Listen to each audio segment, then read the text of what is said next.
안녕하세요. 오늘은 2023 EBS 수능 특강 93쪽에 수록된 김광섭 시인의 성북동 비둘기를 함께 공부해 보도록 하겠습니다. 상당히 많이 알려진 작품이라서 한 번쯤은 들어봤을 작품인 것 같은데요. 이 작품은 1969년 우리나라가 산업화와 도시화가 급속도로 진행되던 시기를 배경으로 하고 있습니다. 이 시기에 대한 자세한 내용은 제가 예전에 시대가 낳은 문학이라고 해서 시대별 문학의 특징을 정리했던 영상이 있어요. 그 영상을 시청하시면 이 시기의 작품들을 이해하시는데 더 도움이 되실 거예요. 이 작품이 우리나라의 산업화나 근대화 시기에 창작됐다는 걸 나는 알지 못하고 있어요. 하는 경우에도 작품을 이해하는 데 도움이 될 수 있도록 이번 수능 특강에 보기상자, 이게 그 보기상자거든요. 이 내용에 관련 정보를 제공해주고 있습니다. 또한 중심 소재인 비둘기의 의미도 미리 알려주는 친절함을 보이고 있거든요. 그 보기의 내용부터 함께 살펴보도록 하겠습니다. 가는 산업화 근대화의 폐해를 그린 작품으로 평가되지만 이라고 이야기하면서 이 작품 자체가 산업화와 근대화의 폐해, 즉 문제점을 그린 작품이라는 정보를 주죠. 그러면 이런 관점으로 작품을 여러분들이 읽어나갈 수 있잖아요. 그러니까 나름대로 방향 지시를 해주는 거예요. 그러면 읽을 때 방향을 세워보고 읽을 수 있으니까 도움이 되죠. 그러면서도 여기 비둘기의 상징성에 대해서는 다양한 의견이 존재한다 라고 하면서 비둘기가 갖는 다양한 의미를 소개해 줍니다. 그럼 이것도 여러분들이 읽고 나서 이걸 바탕으로 작품 이해에 적용할 수 있어야겠죠? 게다가 여기에는 아주 친절하게도 A, B, C 이렇게 표시해서 밑줄까지 쫙쫙 그어놨어요. 그렇기 때문에 비둘기의 세 가지 상징성이 눈에 쏙쏙 들어옵니다. 일단 첫 번째를 보도록 할게요. A. 폭력적이고 비인간적인 현대 문명에 의해 훼손되고 파괴되는 자연을 상징한다고 보기도 한다. 그냥 요거 형광펜은 지울게요. 잘 안 보이네요.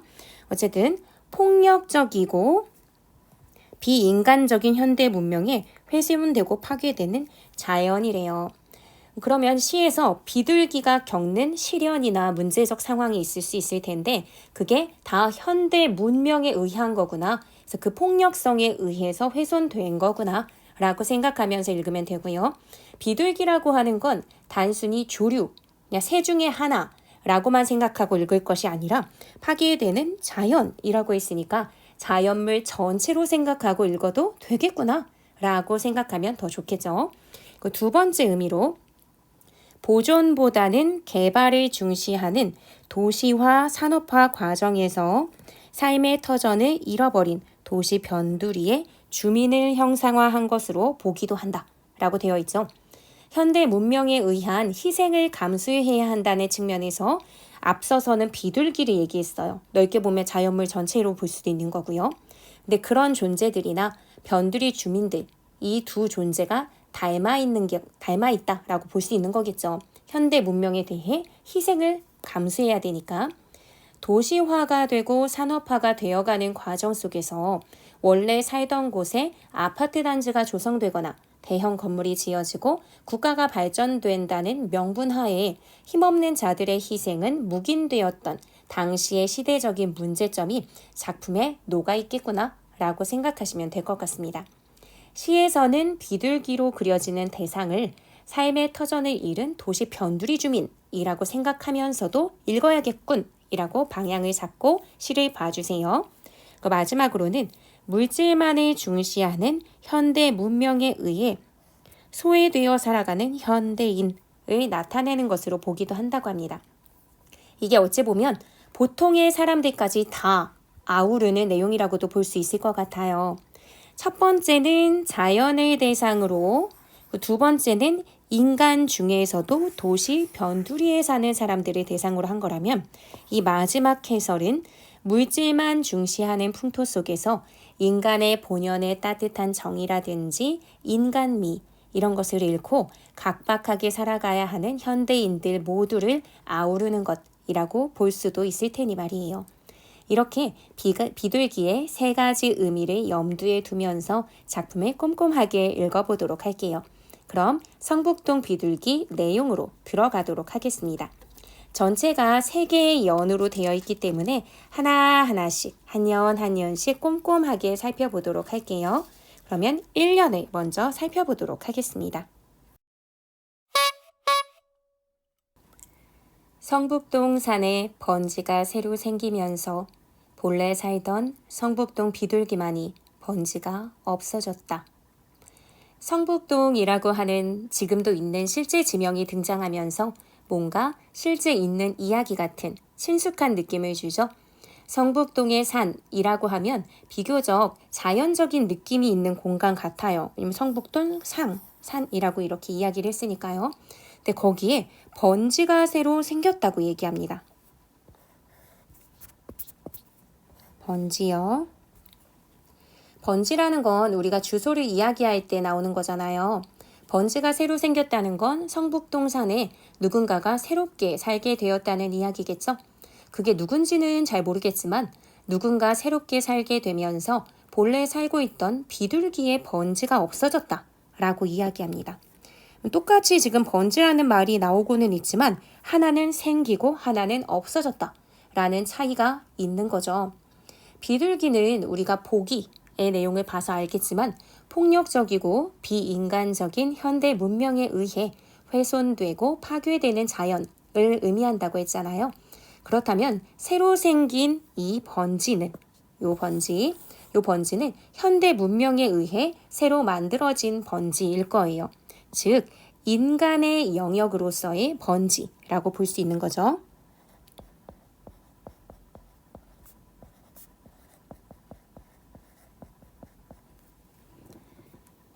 즉 문명화와 도시화의 결과물이라고도 볼 수 있을 거예요.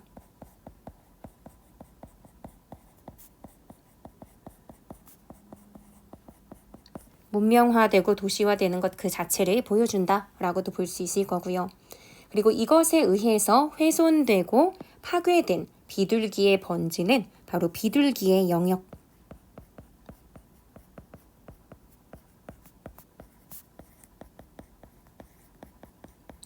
비둘기의 영역이자 자연을 상징하는 거겠죠. 비둘기가 비둘기 자체만 이야기하는 게 아니라 자연 전체를 보여주는 것처럼 보기에서 얘기했었잖아요.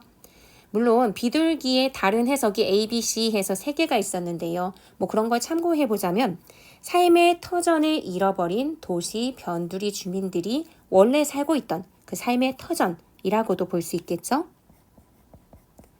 도시 변두리 주민들의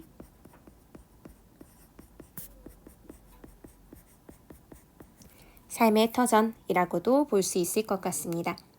새로운 번지가 생겼고 그것으로 인해서 지금 그러면 비둘기는 생존의 위협을 받은 거죠. 그래서 그 비둘기는요. 새벽부터 돌 깨는 산울림에 떨다가 가슴에 금이 갔다 라고 합니다. 즉 막 돌 깨는 산울림이 막 들리는 거예요. 잠을 채 깊이 자지도 못한 새벽녘부터 돌을 막 깨뜨리는 소리에 산 전체가 쩡쩡 울립니다. 그래서 그 소리가 들려서 잠에서 깨고만 비둘기는 자신의 삶의 터전을 위협하는 그 소리에 덜덜 떨죠. 여기서 돌 깨는 산울림이라는 것은 문명화되고 개발이 이루어지는 그런 소리를 말하는 거겠죠. 여기 돌 깨는 산울림, 요거는 약간 부정적인 속성이 있을 수 있는 건 이 붉은 계열의 색깔로 표시를 해줄게요. 그러니까 돌 깨는 산울림이라고 하는 것은 막 쩡쩡 하고 깨뜨리면서 문명화되고 개발이 이루어지는 소리다. 그것을 좀 청각적인 감각으로 지금 표현하고 있어요. 그래서 누군가가 그 소리 때문에 너무 무서워서 덜덜 떠는 것, 그래서 그러다가 가슴에 금까지 가게 되는 것, 이런 건 중요하지 않아요. 자신들의 목표를 달성할 수 있다면, 그래서 그 과정에서 누가 괴로움을 겪어도 신경 쓰지 않는 현대 문명이 가지고 있는 폭력성과 비인간성이 잘 드러나는 장면이라고도 볼 수 있습니다. 그러면 그림을 통해서 좀 정리를 해볼게요. 방금 말씀드렸듯이 돌 깨는 산울림이라고 하는 것은 현대 문명의 폭력성이나 비인간성 이런 걸 보여준다고 했죠. 문명을 개발하는 소리. 그래서 그것이 쩡쩡 울리는 그런 좀 충격적인 소리라고 해야 될까요? 비둘기 입장에서. 그래서 그 부분을 정리를 해보자면요. 문명화되고 개발되는 과정에서 내는 소리죠. 그러면서 그 과정에서 누가 소외되거나 쫓겨나는 것은 별로 신경도 안 쓰거든요. 현대 문명의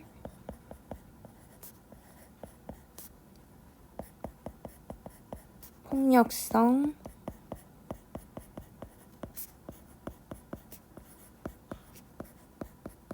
비인간성, 이걸 잘 보여주는 게 돌깨는 산울림이라고 보시면 됩니다. 이것을 커다란 산울림 소리로 쩡쩡 하고 마치 들리는 것처럼 느끼게 하죠. 그래서 이런 걸 청각적 심상이라고 얘기하죠. 청각적인 이미지로 잘 보여줍니다. 그리고 이렇게 했을 때 이런 소리, 문명의 폭력성이나 비인간성에 대한 비둘기의 반응이 어떠할까? 라고 본다면 비둘기는 여기에 막 강하게 맞서 싸우고 이런 건 잘 못하고요. 떨다가 가슴에 금이 갔다 라고 이야기하죠. 왠지 되게 좀 짠한 그런 느낌이 좀 있습니다. 그러니까 비둘기의 반응은 어떠냐면요. 덜덜 떠는 거예요. 그리고 결국엔 가슴에 금이 가는 아픔을 겪는 거죠. 그래서 여기에 정리를 해보자면요. 떨고 있고요. 가슴에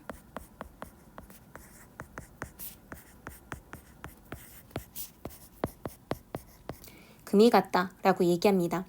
실제로 막 시끄러운 소리를 듣는다고 해서 막 귀가 아픈 정도는 되지만 가슴이 쩍 하고 갈라지진 않죠.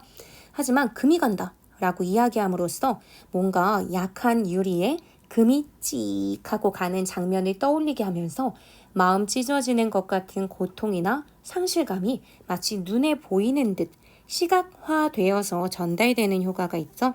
그래서 여기에는 시각적인 이미지로 잘 보여줘요. 막 덜덜 떤다라고 하는 것도 눈에 보이는 장면이잖아요. 이렇게 해서 비둘기가 겪어야 했을 그리고 당시의 도시화 과정에서 철저하게 배제되어서 자신의 삶의 터전이 막 무너지고 있는 것 이걸 지켜봐야만 했던 이들의 아픈 심리 상태가 막 가슴에 금이 간다 하는 말을 통해서 잘 드러납니다. 그래서 이 부분도 정리를 해보자면요. 비둘기는 일단 시 안에서는 막 떠는 모습, 가슴에 금이 간다 라고 하는 표현 이걸 통해서 드러나고 있는데요. 이걸 통해서 결국 보여주려고 하는 건 자신들의 삶의 터전이 무너지는 것에 대한 뭐 두려움이나 슬픔이나 상실감 이런 것들을 보여주려고 한 거겠죠. 삶의 터전이 무너지는 것에 대한 슬픔, 두려움,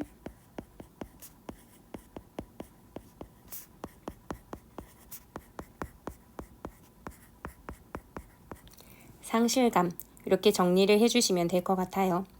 그러니까 내가 지금까지 살아왔던 삶의 터전을 다 잃게 된다는 건 정말 두렵고 막 고통스러운 일이잖아요. 그런데 그런 와중에도 여기 쭉 보시면 그래도 성북동 비둘기는 하느님의 광장 같은 새파란 아침 하늘에 성북동 주민에게 축복의 메시지나 전하듯 성북동 하늘을 한 바퀴 휘돈다 라고 얘기합니다. 그냥 늘상 해오던 것처럼 그래도 자애로운 하느님의 광장같이 자유롭고 넓은 새파란 아침 하늘이 펼쳐지니까 매일매일 그래도 하늘에 아침은 찾아오고 그러면서 새파란 아침 하늘이 펼쳐질 거 아니에요. 늘 하던 아침 루틴인 것 같이 그렇게 비둘기는 날아오릅니다. 이미 자신의 번지를 잃어버리게 된 그 성북동이지만 그래도 그 하늘 위는 비둘기의 자유로운 날갯짓이 가능한 곳이니까요. 이 새파란 아침 하늘은 비둘기가 자유로울 수 있는 공간, 자유롭게 날 수 있는 공간이라고 볼 수 있겠죠.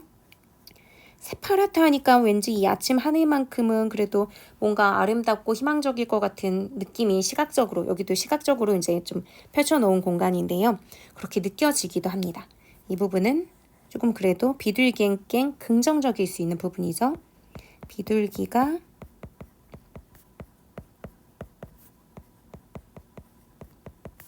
자유로울 수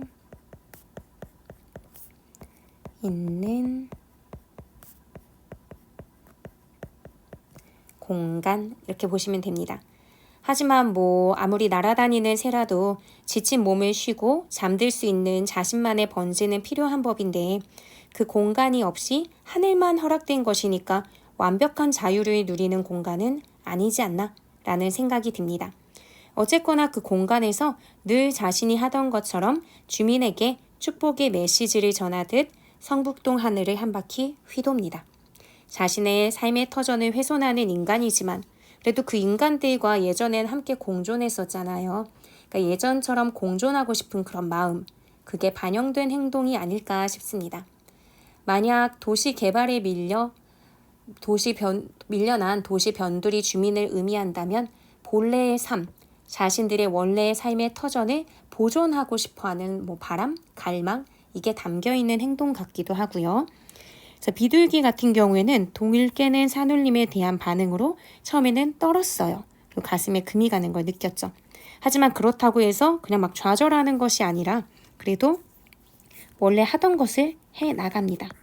가슴에 금이 갔지만 그래도 성북동 하늘을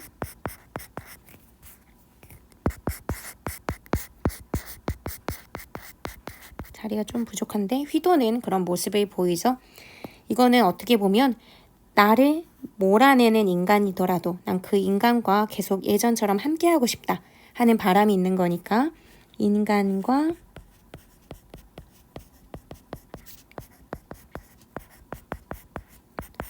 공존하고픈 마음, 인간과 공존하고픈 이런 마음이 있는 거고요. 또 하나 보자면 본래의 삶을 보존하고픈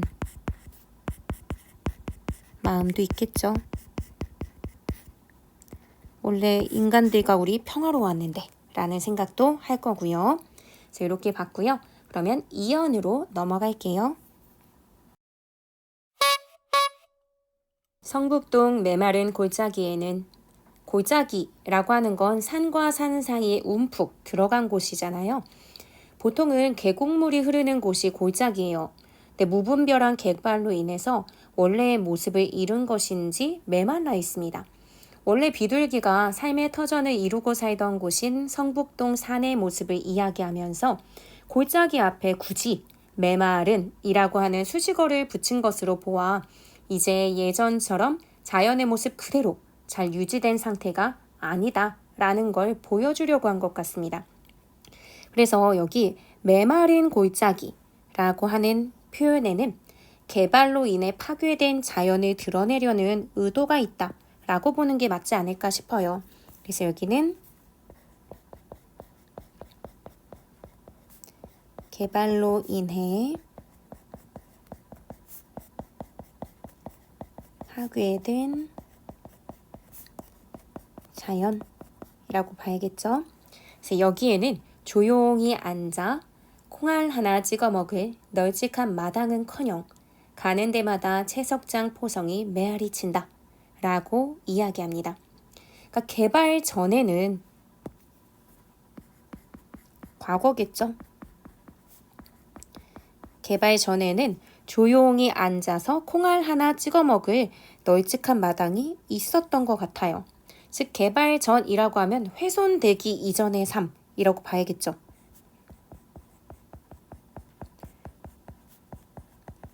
훼손되기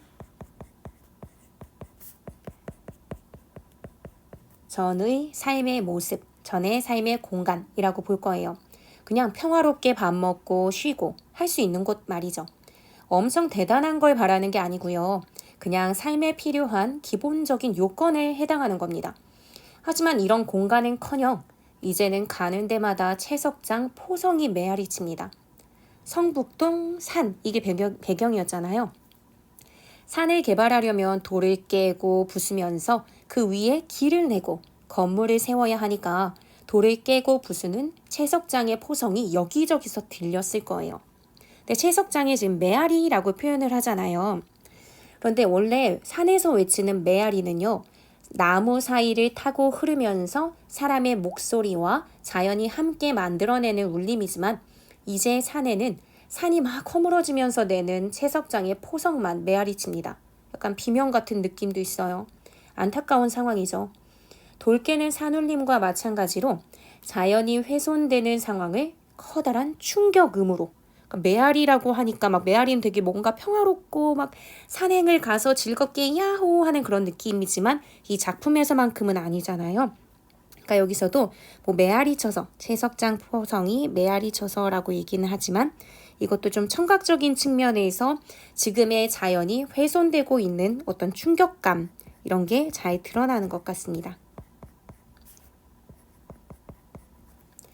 그래서 메아리 치는 포성, 채석장 포성, 이것 역시 1년에서 봤던 돌 깨는 산울림과 의미상 크게 다르지 않아요. 그래서 이전에 필기했던 이 부분에 이어서 조금 보자면요. 요것과 동일하다라고도 볼 수 있을 거예요. 이연에 나와 있는 채석장 포성 말이죠. 메아리 치는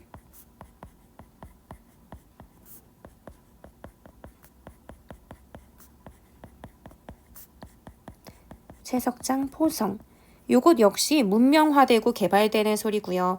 그래서 그 가운데에 삶의 터전을 잃거나 그냥 조용히 콩알 하나 찍어 먹을 공간을 잃어버리거나 하는 거에 대한 뭐 미안함이나 그 외의 감정이 없어요. 그래서 현대 문명이 갖고 있는 폭력성이나 비인간성을 보여준다는 측면에서 돌 깨는 산울림이나 메아리 치는 채석장 포성이나 동일하죠. 그래서 요 내용을 굳이 여기에 반복해서 적지는 않을게요. 같은 내용이라고 생각하시고 내용을 봐주시면 될 것 같습니다. 이러한 상황에서 비둘기는 어떤 반응을 보일까? 라고 본다면 피난하듯이 지붕에 앉아 라고 얘기해요. 그러니까 피난하듯이 지붕에 올라앉아요. 여기 이제 보시면 아까하고 문장의 구조가 이연하고 좀 비슷해요. 메아리 치는, 포성이 메아리 치는 그런 상황에서 피난하듯이 여기 지붕에 올라앉는 반응을 보입니다. 널찍한 마당에서 콩알을 찍어 먹던 비둘기는요, 피난, 즉 자신에게 찾아온 재난을 피해서 지붕으로 가는 거죠. 삶의 터전을 상실하고 쫓기듯이 지붕에 올라앉은 겁니다. 이 부분은 삶의 터전을 상실한 상황을 아주 잘 보여주죠. 하루아침에 자신의 삶의 터전을 상실하면 그걸 쿨하게 받아들이기는 어렵겠죠. 그래서 그 이전에 자신의 삶의 공간에 대한 미련이나 그리움이 이 뒷부분에 나옵니다. 아침 9공탄 이 굴뚝 연기에서 향수를 느끼다가 산 1번지 채석장에 도로 가서 금방 따낸 돌 옹기에 입을 닦는다. 이 부분 말이죠. 일단은 이 앞부분을 조금 정리하고 넘어갈게요. 메아리 치는 채석장 포성에 보이고 있는 비둘기의 반응은 콩알 쪼아 먹던 널찍한 마당은 잃어버리고 여기에서 여유롭게 식사를 할 수 있는 상황이 아니죠. 그래서 지붕으로 피난을 갑니다. 피난하면 난리를 피하는 거, 여기서 이제 전쟁 같은 걸 피하는 거잖아요. 그래서 자기가 원래 머물고 밥을 먹고 하던 그 공간을 잃어버렸으니까 삶의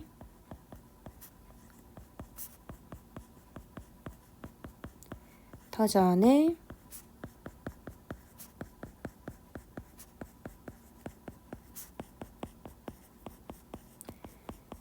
상실한 상황을 잘 보여주고요. 그래서 나는 삶의 터전을 잃었구나 하고 그 이전의 자기의 공간을 그리워하면서 구공탄 연기에 어쩌고 금방 따낸 도롱기에 어쩌고 하는 장면이 나와요. 그래서 그 부분을 같이 한번 보도록 할게요. 아침 구공탄 굴뚝 연기에서 향수를 느끼다가, 구공탄이라고 하면 연탄 같은 건데요.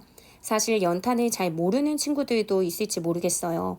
저 어릴 때만 해도 집에 난방을 할 때 연탄을 뗐었고요. 거실 가운데에 연탄불에 떡을 구워 먹고 하기도 했거든요.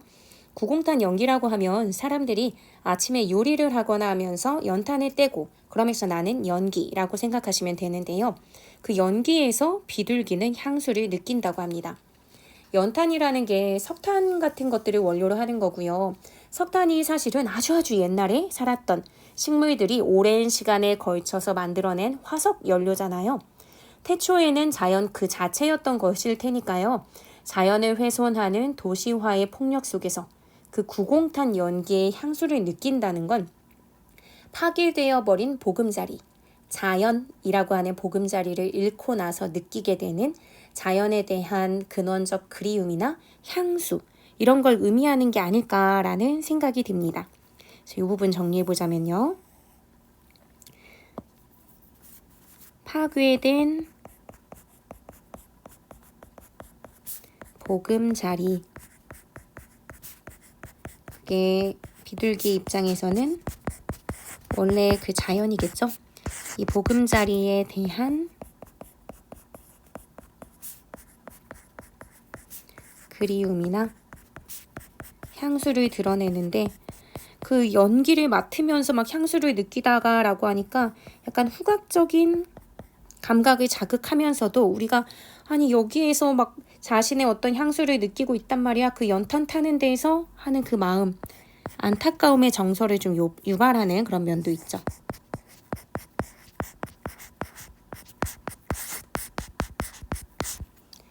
이렇게요. 네. 그러니까 과거의 것에 대한 그리움을 이렇게 후각적인 이미지로 구체적으로 감각할 수 있는 것처럼 표현한 것도 참 인상적입니다. 그런데 이렇게 냄새만으로 향수를 느끼다가 자신의 간절한 그리움을 견디지 못했는지 산 1번지 채석장, 즉 성북동 산을 꿰부수는 그 곳으로 가서 금방 따낸 돌 옹기에 입을 닦습니다. 돌이라는 게 열매도 아니고 생명력이 있는 것도 아닌데 따낼 수 있는 것처럼, 온기가 있는 것처럼 그려내고 있죠. 그만큼 성북동 산이라고 하는 공간, 그 자연이 숨쉬던 공간의 생명력을 이렇게 온기라고 하는 촉각적 이미지를 가져다 표현하는 것 같아요.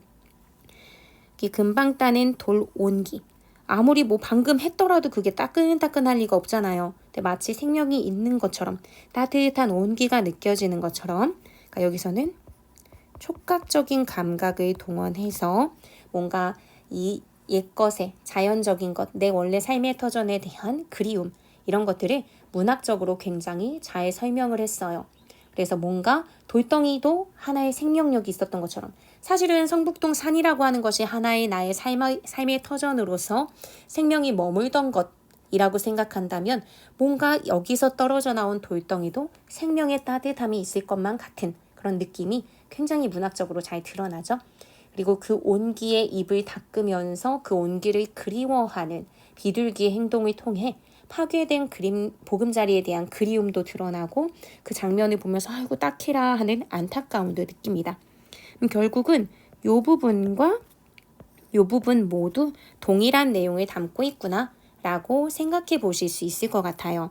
그래서 이거를 한번 다시 그림을 통해서 정리를 해볼게요. 아까 정리하던 부분이 있으니까 여기에 마저 정리를 하자면, 널찍한 마당을 잃어버리고 지붕으로 피난을 온 비둘기는 그래도 그리워요. 그 이전의 삶이 그립죠. 그래서 그리움을 어떻게 해소하냐면 구공탄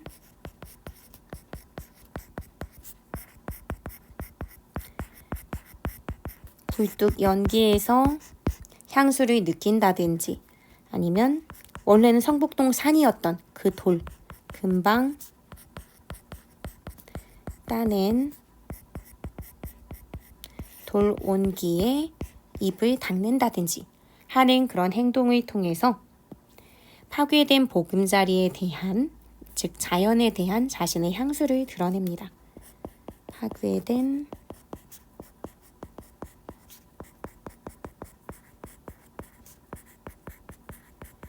보금자리, 자연에 대한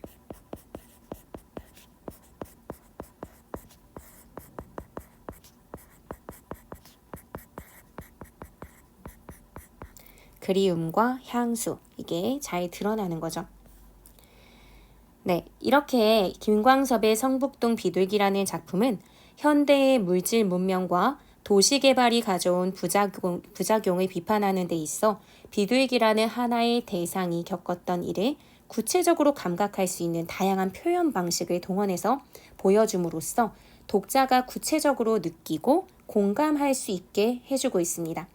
그래서 다소 진부한 표현들을 좀 사용하고 있는 부분이 있음에도 불구하고 당시 급격한 도시화나 문명화에 대해 비판하면서 다른 시들은 좀 관념적인, 머릿속에 그런 추상적인 생각만 막 선전 문구를 부르짖는 듯이 막 외쳐대면서 작품들을 썼던 그런 경향이 있다면 이 성북동 비둘기는 그래도 방금 봤던 부분에서 알 수 있듯이 문학적인 요소들이 좀 있다 보니까 아직까지 널리 읽히고 있는 것 같습니다. 이 작품을 조금 진부하다, 시적인 긴장도가 떨어진다 라고 보는 부분이 3년 때문인데요. 그럼 3년에 들어가기 앞서서 지금까지 봤던 1년과 2년의 내용부터 좀 정리해 보도록 하겠습니다. 이렇게 1, 2년은요. 현대의 물질 문명과 도시 개발이 가져온 부작용을 좀 구체적인 표현을 통해서 드러내요. 여기 지금 이렇게 표시를 해줄게요. 여기는 구체적 상황을 통해서 잘 보여주는 거죠. 그래서 이런 걸 통해서 표현하면서 비판적으로 그려내고 있습니다. 그래서 현대 물질 문명 또는 도시 개발이 가져온 부작용, 그리고 이 부작용에는 뭐 자연 파괴나 인간성의 파괴 같은 것들이 있을 텐데요. 그것을 이 시에서 비둘기가 처한 상황들을 통해서 좀 보여주는 거죠. 여기 좀 정리해 볼게요.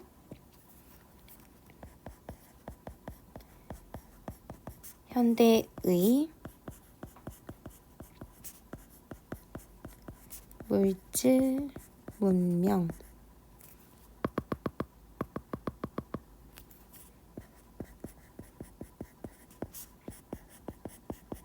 도시 개발이 가져온 부작용, 그것은 뭐 자연 파괴라든지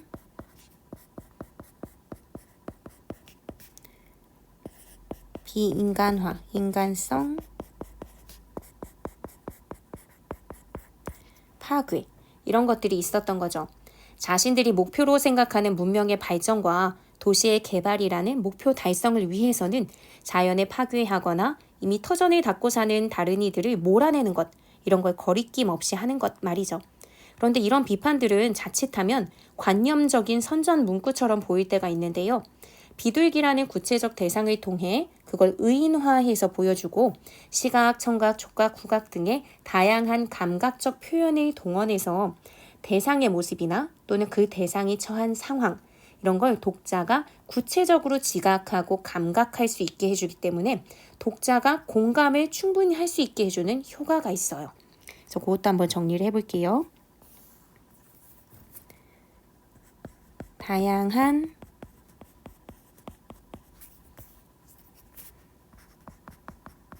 감각적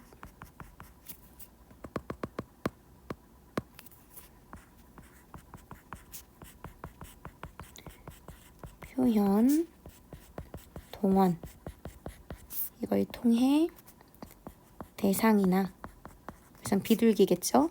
대상이 처한 상황이 구체적으로 지각, 감각되게 되면서 독자의 공감을 높였다. 이게 장점이에요. 그리고 사실 제 생각엔 여기까지만 했어도 독자들은 현대 문명의 폭력성을 충분히 느낄 수 있었을 것 같고요.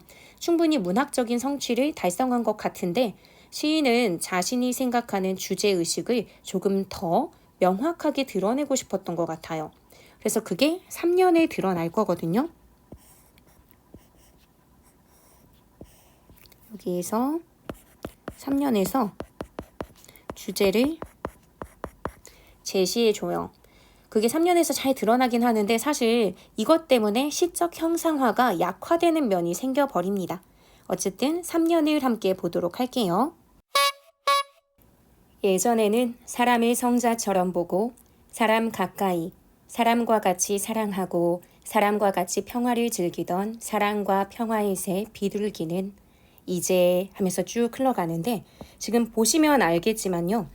예전에는 어땠는데 이제는 어떻다 라고 하면서 과거와 현재를 비교합니다. 그럼 당연히 이 두 시기는 상반된 의미를 가질 거예요. 과거와 달리 좀 변질된 지금의 상황을 잘 보여주겠죠. 그러니까 이 부분, 예전이라는 것은 과거를 말하는 것, 그래서 지금처럼 개발이 무분별하게 이루어지기 이전의 과거를 말하는 걸 거예요. 이때 비둘기는 사람을 성스럽게 여기고 사람과 같이 지내고 사랑했다 라고 합니다. 자연물의 대표적 존재로 비둘기가 나온 거니까요. 비둘기와 같은 자연물, 이런 것들이 사람과 평화로운 공존을 이루던 그런 시기를 말하겠죠. 그래서 여기 마지막 세 번째 연의 경우는 과거와 현재를 대조적으로 보여주니까 일단 과거, 앞부분에 나온 과거의 부분에서 어떤 과거의 특징이 있었는지 한번 보자면, 그래서 그걸 정리해 보자면 자연과 사람이 공존을 이루던 시기구나 라는 것을 알 수 있을 거예요. 이런 공존이 가능했다는 건 사람, 즉 인간도 자연을 소중히 여길 줄 알았다는 거겠죠. 혼자만이 아니라 사람과 같이 사랑하고 사람과 같이 평화를 즐길 줄 알았다고 말하고 있으니까 사람과 같이 사랑과 평화를 알고 즐길 줄 알았던 거고요. 이렇게 비둘기는 사랑, 평화의 새로 인간과 공존했던 거죠. 그러니까 비둘기의 의미를 지금 딱 알려줘요. 사랑과 평화의 새 비둘기라고 하면서 딱 의미를 정해주죠. 비둘기는 사랑과 평화의 상징이니라 라고 말이죠.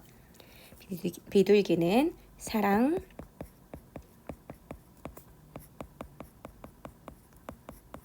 평화의 새라고 볼 수 있습니다.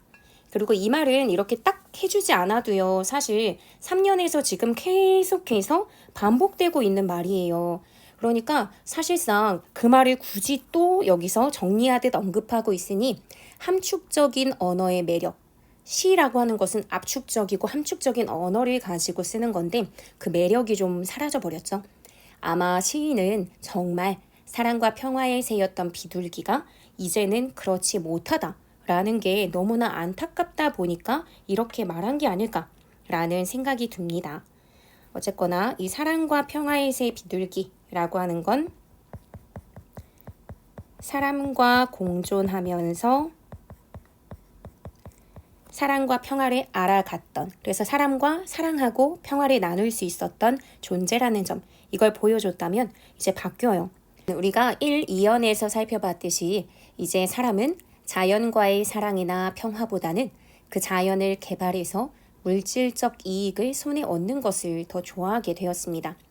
그래서 이제는 현재는 산도 잃고 사람도 잃고 사랑과 평화의 사상까지 낳지 못하는 쫓기는 새가 된 거죠. 그러니까 과거하고는 완전히 처지가 달라진 거예요. 현재의 비둘기는 산. 이 산이라고 하는 것은 사실 비둘기에게는 삶의 터전이죠.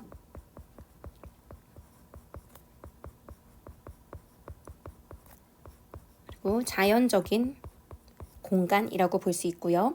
그런 자연의 공간을 잃고 사람도 잃었습니다.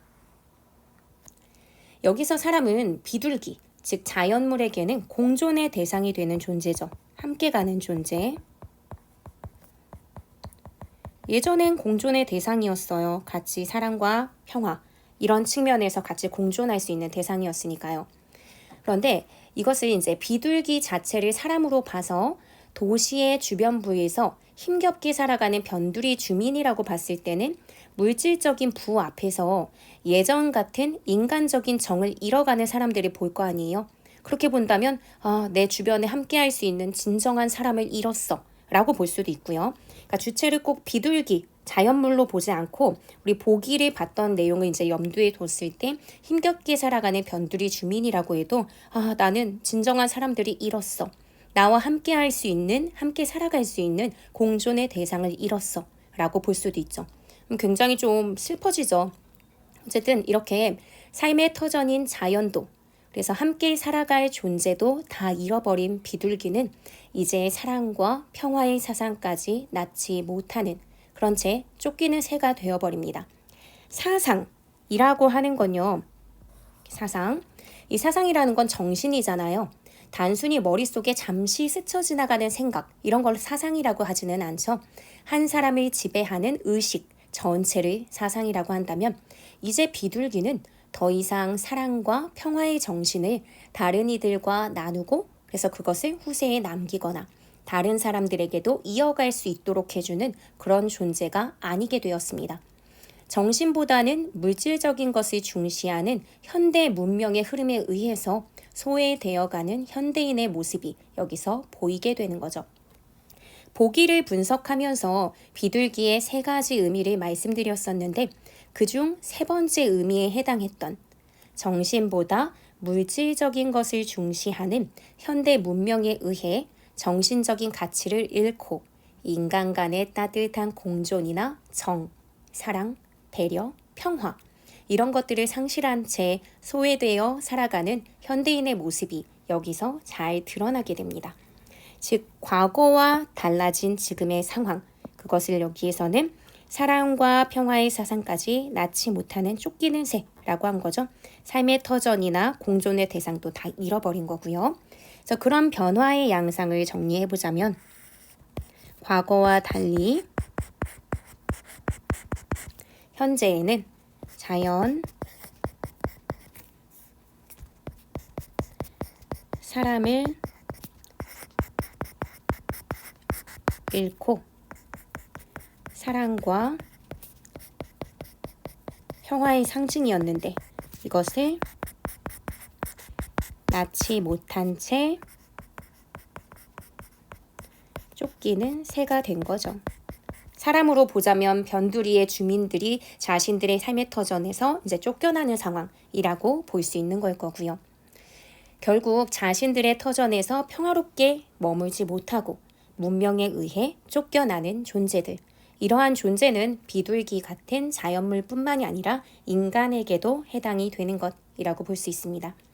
이렇게 이 작품은 겉으로는 그냥 비둘기만 보여주는 것 같지만 비둘기가 처한 상황, 정서 이런 것들을 의인화해서 구체적으로 보여줘요.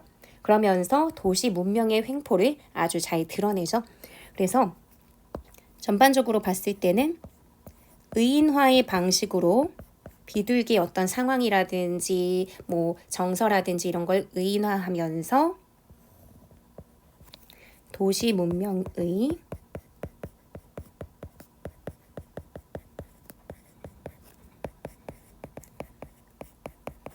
횡포를 잘 보여줍니다. 그러니까 사실은 그냥 비둘기 자체만 얘기하려고 하는 것은 아닌 거예요. 이렇게 다른 대상에 빗대어서 자신이 말하고자 하는 걸 돌려서 말하는 것, 이런 걸 우의적 표현이라고 합니다.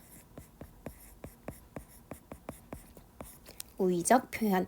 그래서 작품 전체적으로 우의적 표현을 통해 도시 문명의 비인간성, 자연 훼손 등에 대한 비판을 아주 잘 드러낸 작품이 성북동 비둘기라고 보면 됩니다. 그래서 이렇게 해서 지금 전체적인 내용을 같이 한번 살펴봤어요. 인간이 만들어내는 어떤 문명의 횡포로 인해서 비둘기가 결국은 자신의 삶의 기반을 유지하지 못한 채 쫓겨나게 되는 상황. 근데 이것은 단순히 비둘기만의 이야기가 아니라 도시의 변두리에서 힘겹게 살아가는 그런 주민들의 모습이기도 하고 물질만 중시하는 상황 속에서 그래서 현대 문명의 어떤 폭력성 속에서 결국은 인간 본연의 인간성이라든지 따뜻함을 잃어버린 채 소외되어가는 현대인의 모습을 비둘기를 통해서 잘 보여줬다라고도 볼 수 있겠죠. 이렇게 해서 전반적인 내용 김광섭의 성북동 비둘기에 대한 수업을 모두 마치겠습니다. 여러분 스스로 작품의 의미를 이해하려고 노력하면서 충분히 복습하신다면 이렇게 열심히 수업 들으신 시간이 헛되지 않을 거예요. 그럼 다음 시간에 또 다른 수업 영상으로 찾아오도록 하겠습니다. 모두 수고 많으셨어요. 오늘도 정말 잘했어요. 다음에 또 만나요. 안녕.